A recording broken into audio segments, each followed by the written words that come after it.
Good morning, students. Now we start the 12th question of chapter 5 admission of a partner. अब 12th question में हम देखें कि क्या चीजें हमको इसने बताई है करने के लिए. P and Q are partners sharing profit loss in ratio of 3:2. देखो old ratio is available. Balance sheet of their firm as on 31/3/16 was as under.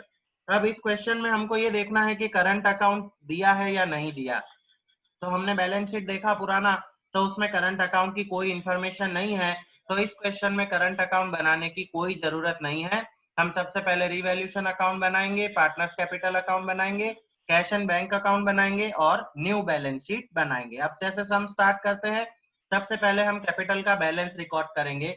तो कैपिटल का बैलेंस लाइबिलिटी साइड दिया हुआ है पी एंड क्यू में 70,000 and 50,000. उसको partners capital में हम क्रेडिट साइड रिकॉर्ड करेंगे by balance B F. P के कॉलम में 70,000, क्यू के कॉलम में 50,000.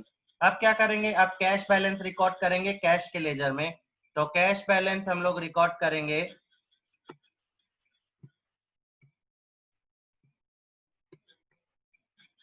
तो कैश के लेजर में डेबिट साइड लिखेंगे हम टू बैलेंस बी एफ और कैश का बैलेंस रिकॉर्ड करेंगे 4,000.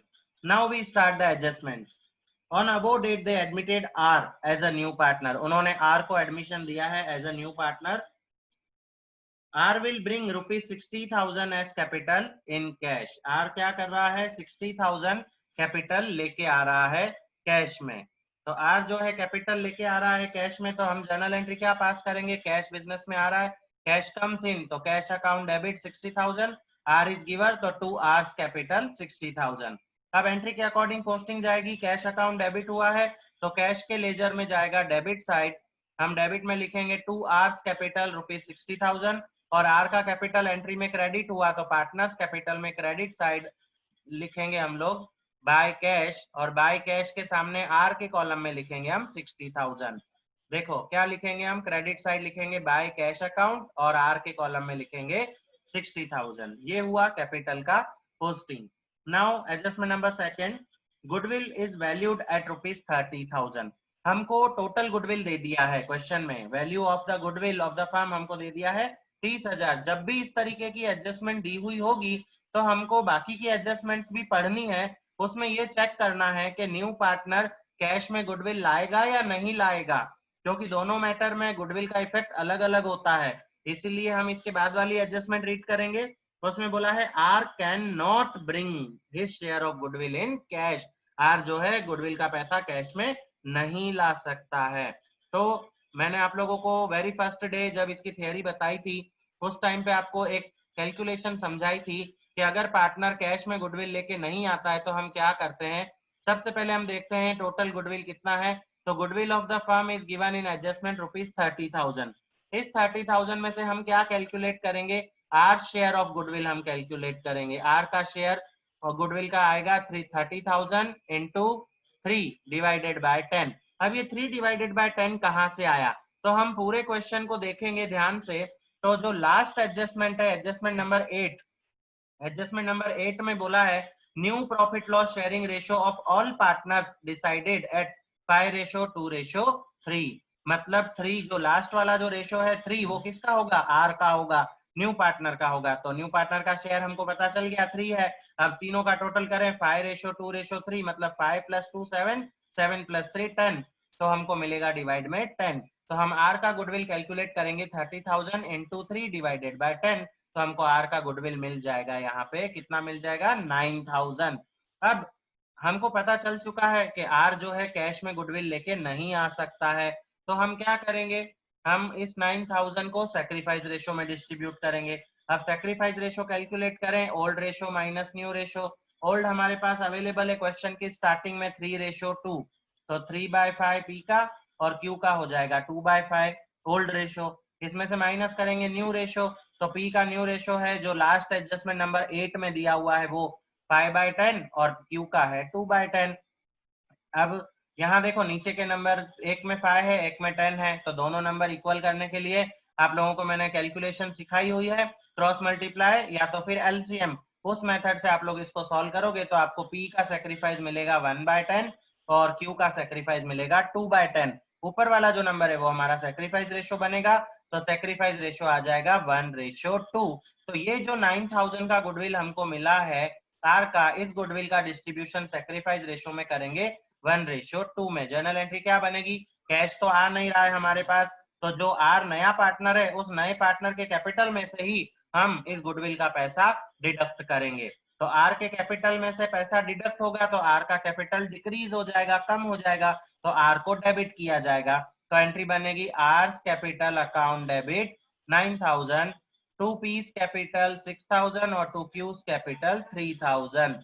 तो 6000 और 3000 हमको कैपिटल मिल गया पी और क्यू का, और आर के कैपिटल से डिडक्ट हो गया 9000। अब इसकी पोस्टिंग हम करेंगे, इसकी पोस्टिंग में मिस्टेक के चांसेस ज्यादा होते हैं, इसलिए इसको बहुत ध्यान से पोस्ट करना है। आर देखो, आर क्या हो रहा है, डेबिट हो रहा है, बहुत ही इजी है।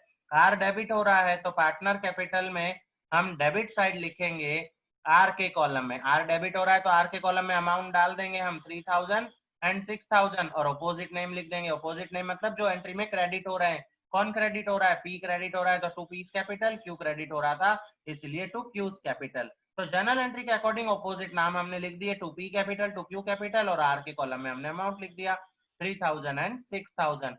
अब पी भी क्रेडिट हुआ है, क्यू भी क्रेडिट हुआ है, तो पार्टनर्स कैपिटल में क्रेडिट साइड भी हमको इफेक्ट देना होगा। तो पी के कॉलम में लिखेंगे 3000 और क्यू के कॉलम में लिखेंगे 6000। नाम किसका आएगा, अपोजिट नाम आएगा, तो अपोजिट नाम आएगा किसका, आर का, तो बाय आर्स कैपिटल। ये हुआ हमारा गुडविल का इफेक्ट। अब एडजस्टमेंट नंबर 2, 3 और 8, तीन एडजस्टमेंट तो एक साथ सॉल्व हो गई। एडजस्टमेंट नंबर 4 में बोला है value of land and building is 90,000। तो बैलेंस शीट में देखे, पुराने बैलेंस शीट में लैंड एंड बिल्डिंग की वैल्यू है 80,000। पुरानी वैल्यू 80,000 थी, न्यू वैल्यू 90,000 हुई, मतलब वैल्यू बढ़ गई। लैंड एंड बिल्डिंग हमारी एसेट है, एसेट की वैल्यू बढ़ेगी तो हमारा फायदा है, हमारा प्रॉफिट है। प्रॉफिट आएगा रिवैल्यूएशन में क्रेडिट साइड, तो क्रेडिट में लिखेंगे 10,000। जितना इंक्रीज हुआ उतना ही रिवैल्यूएशन में आएगा। तो क्रेडिट में by land and building account कितना वैल्यू इंक्रीज हुआ, 10,000 इंक्रीज हुआ। और दूसरा इफेक्ट बैलेंस शीट में हमारी एसेट साइड, फिक्स एसेट में लिखेंगे लैंड एंड बिल्डिंग 80,000 प्लस करेंगे रिवैल्यूएशन 10,000, बाहर वैल्यू आ जाएगा 90,000। नेक्स्ट एडजस्टमेंट में बोला है bad debt reserve is to be provided at 5% on debtors. तो डेब्टर्स देखो, पुरानी बैलेंस शीट में डेब्टर्स हमको दिए हुए हैं 22,000। 22,000 का 5% कैलकुलेट किया बीडीआर तो हमको मिला 1100। 1100 माइनस किया, बाहर वैल्यू आ जाएगी 20,900। अब हमको ये देखना है कि पुरानी बैलेंस शीट में बीडीआर की वैल्यू क्या थी। तो पुरानी बैलेंस शीट में हम देखें तो डेब्टर के नीचे बीडीआर लिखा था 2000। देखो, पुराना बीडीआर था 2000 और न्यू बीडीआर आया है 1100, मतलब बीडीआर क्या हो गया, कम हो गया। बीडीआर हमारा लॉस है, लॉस कम हुआ मतलब हमारे लिए फायदा है। तो रिवैल्यूएशन में क्रेडिट साइड हम लोग लिखेंगे, इसको क्रेडिट साइड लिखेंगे बाय बीडीआर अकाउंट। कितने का प्रॉफिट हुआ बीडीआर के डिक्रीज होने से, 900 रुपीज का प्रॉफिट हुआ, तो क्रेडिट में लिखेंगे हम 900। बहुत से जो क्लासेस वाले होते हैं वो इसका फॉर्मेट बनवाते हैं रिवैल्यूएशन में डेबिट साइड। अगर आप रिवैल्यूएशन के डेबिट साइड फॉर्मेट बना के लिखते हो तो भी करेक्ट है, क्योंकि उसमें भी क्या होगा कि आप रिवैल्यूएशन में डेबिट साइड लिखोगे बीडीआर न्यू एडजस्टमेंट वाला 1100 और उसमें से माइनस करोगे आप बीडीआर ओल्ड जो पुरानी बैलेंस शीट वाला है 2000, तो आपका जो अमाउंट आएगा वो नेगेटिव आएगा, माइनस में 900 आएगा। तो माइनस वाले 900 को ऑब्वियसली हम अकाउंट में क्या करते हैं, ऑपोजिट इफेक्ट देते हैं। तो डेबिट साइड माइनस का 900 आएगा, उसको आपको क्रेडिट साइड लिखना ही पड़ेगा 900। तो मैंने डायरेक्टली लिखवा दिया है रिवैल्यूएशन में क्रेडिट साइड बाय बीडीआर 900। ये हुआ हमारा बीडीआर का पॉइंट क्लियर। नेक्स्ट में बोलता है value of stock is to be reduce by ₹400। Stock की वैल्यू रिड्यूस करनी है, कितनी, 400 रुपए कम करनी है। स्टॉक हमारी एसेट है, एसेट की वैल्यू रिड्यूस हुई तो हमारा लॉस है, लॉस है तो रिवैल्यूएशन में debit side to stock account और लिखेंगे 400। दूसरा इफेक्ट कहाँ जाएगा, एसेट में, बैलेंस शीट में। बैलेंस शीट में हम पुरानी वैल्यू लिखेंगे स्टॉक की 36,000, माइनस करेंगे रिवैल्यूएशन 400, बाहर वैल्यू आ जाएगा 35,600। नेक्स्ट में हमको बोलता है creditors of 500 are not to be paid. Creditors को 500 रुपए नहीं देने पड़ेंगे, मतलब क्रेडिटर्स ने हमको डिस्काउंट दिया होगा, हमको डिस्काउंट रिसीव हुआ, मिला, तो हमारे लिए प्रॉफिट है। तो क्रेडिटर्स में से माइनस करेंगे। क्रेडिटर्स पुरानी बैलेंस शीट में देखो 22,000 है, उसमें से माइनस रिवैल्यूएशन 500, बाहर वैल्यू बचेगा 21,500। अब क्रेडिटर्स हमारे कम हो गए, लाइबिलिटी कम हो गई, डिक्रीज हो गई, तो हमारा प्रॉफिट हुआ प्रॉफिट हुआ तो रिवैल्यूएशन में क्रेडिट साइड हम लिखेंगे बाय क्रेडिटर्स अकाउंट और बाहर लिखेंगे 500। जितना प्रॉफिट हुआ उतना ही लिखना है, जितना लॉस हुआ होगा उतना ही लिखना है। टोटल वैल्यू रिवैल्यूएशन में नहीं लिखी जाती है। फिर आगे बोलता है new profit loss sharing ratio is 5:2:3। उसका तो हम पहले ही कैलकुलेशन कर चुके हैं। अब बैलेंस शीट पे आएंगे पुराने पे, तो कैपिटल बैलेंस हो गया, प्रोविडेंट फंड हमारी लाइबिलिटी है, तो बैलेंस शीट में लाइबिलिटी साइड लिखेंगे provident fund, provident fund, provident fund आ जाएगा 18,000। उसके बाद क्रेडिटर्स हो चुका है, एसेट साइड लैंड बिल्डिंग हो गया, डेप्टर्स हो गया, स्टॉक हो गया, कैश हो चुका है, गुडविल, गुडविल एसेट में दिया है 20,000। देखो ये पुरानी बैलेंस शीट का पुराना गुडविल है। पुराना गुडविल हमेशा हमको क्या करना है, कैंसिल करना है, रिटर्न ऑफ करना है। तो पुराने पार्टनर्स में रिटर्न ऑफ होगा, तो पार्टनर्स कैपिटल में debit side to goodwill account old ratio में, ओल्ड रेशो 3:2 है, 3:2 में 20,000 को डिस्ट्रीब्यूट करेंगे तो पी के कॉलम में आएगा 12,000 और क्यू के कॉलम में आएगा 8,000। इस तरीके से गुडविल को कैंसिल करेंगे और बैलेंस शीट में पुराने गुडविल का कुछ भी इफेक्ट नहीं दिया जाएगा। अब हम टोटल करेंगे, तो रिवैल्यूएशन का टोटल करेंगे, क्रेडिट साइड का आएगा 11,400, क्रेडिट में से डेबिट माइनस करेंगे 400 तो वैल्यू बचेगा 11,000। ये हमारा प्रॉफिट है। प्रॉफिट को ओल्ड रेशो में डिस्ट्रीब्यूट करेंगे 3:2 में, ओल्ड पार्टनर्स में पी एंड क्यू में, तो 6600 एंड 4400 आएगा। इसको हम ट्रांसफर करेंगे पार्टनर कैपिटल में क्रेडिट साइड, तो क्रेडिट में लिखा जाएगा बाय रिवैल्यूएशन अकाउंट और पी के कॉलम में 6600, क्यू के कॉलम में 4400। अब हम इसका टोटल करें पार्टनर्स कैपिटल का, तो क्रेडिट साइड का टोटल पी क्यू और आर तीनों का ज्यादा है, तो उसमें से हम डेबिट साइड वाला माइनस करेंगे, माइनस करेंगे तो हमको बैलेंस सीएफ मिलेगा, बैलेंस सीएफ मिलेगा पी का 67,600, क्यू का 52,400 और आर का 51,000। ये जो बैलेंस सीएफ कैपिटल अकाउंट का है ये हमारा न्यू कैपिटल है, तीनों पार्टनर्स का न्यू कैपिटल है पी क्यू आर का, तो इसको बैलेंस शीट में रिकॉर्ड किया जाएगा लाइबिलिटी साइड। लाइबिलिटी में लिखेंगे पी का 67,600, क्यू का 52,400 और आर का 51,000, तीनों का टोटल करके बाहर के कॉलम में लिखा जाएगा 1,71,000।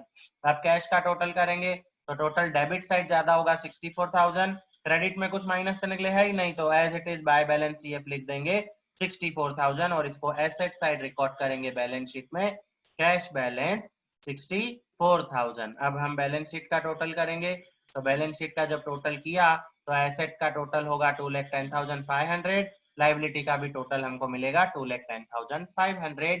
तो ये सम हमारा कंप्लीट हुआ। इस सम में अगर आपको कोई भी डाउट हो तो आप लोग जो है डाउट सॉल्व करवा सकते हो, मुझसे व्हाट्सएप पे आप पूछ सकते हो और ये आपको अपनी नोटबुक में लिख के रखना है।